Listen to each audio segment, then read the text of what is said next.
Bonsoir à tous, bienvenue pour votre dose de mindset. Voilà, comme évoqué, j'ai dit que j'allais attaquer le sujet sur l'estime de soi. Pourquoi ce sujet? C'est un sujet fondamental, que je dirais même central à l'être humain. Et par contre, je trouve qu'il matche parfaitement avec ce que l'on vit actuellement. Par rapport à notre situation personnelle, financière, sociale et environnementale, pour finir émotionnelle.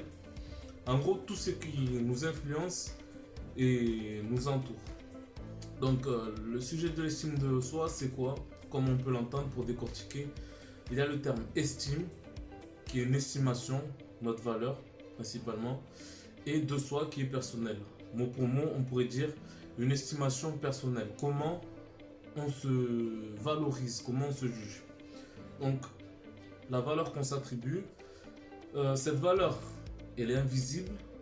Personne ne voit quelle valeur vous avez, mais c'est un langage universel que n'importe qui peut la sentir. C'est instinctif. Qu'importe là où vous allez, que ce soit dans n'importe quelle ville ou pays, les gens arriveront à, comment dire, rien qu'en vous voyant, à estimer votre estime de vous. D'ailleurs, ça s'appelle la sociométrie. Avoir une valeur sociomètre.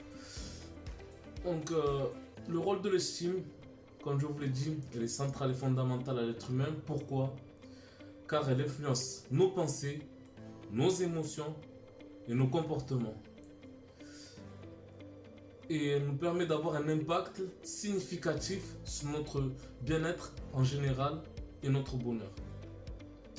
Donc, vous me direz l'estime de soi, mais qui influence notre estime? Principalement nous et ensuite notre entourage, les autres. Nous, quand je dis nous, c'est notre propre personne. Nous l'influençons de quelle façon?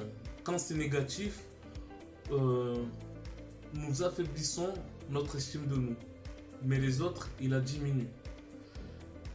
Quand il s'agit d'une bonne estime, nous renforçons notre estime, mais les autres l'augmentent.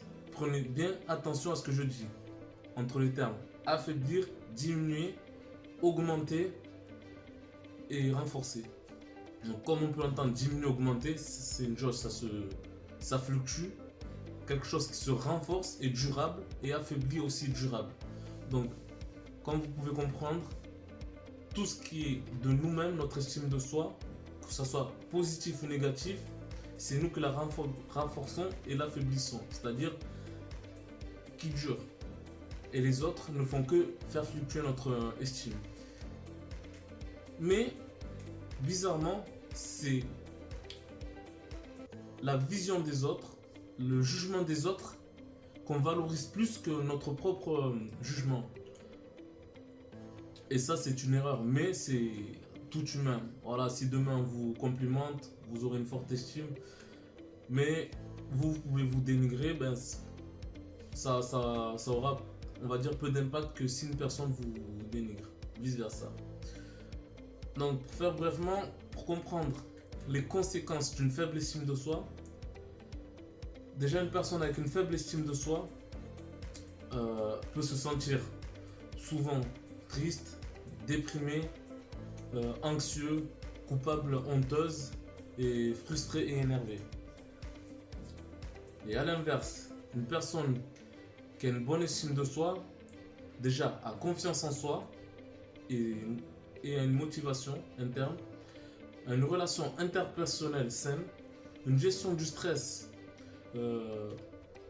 contre l'adversité, contre toute critique, et un bien-être émotionnel comme je l'ai évoqué auparavant, et une réussite personnelle et professionnelle. En gros, avoir du leadership, de la confiance, de l'amour, etc. Donc, comme vous l'aurez compris, l'estime de soi est la base de notre accomplissement. Voilà, donc je vais vous présenter la rosace de l'estime de soi, car l'estime de soi est composée de 4 piliers que j'appellerai VACA: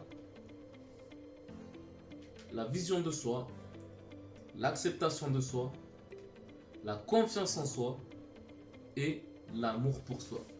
Donc, Je vous laisse regarder la rosace.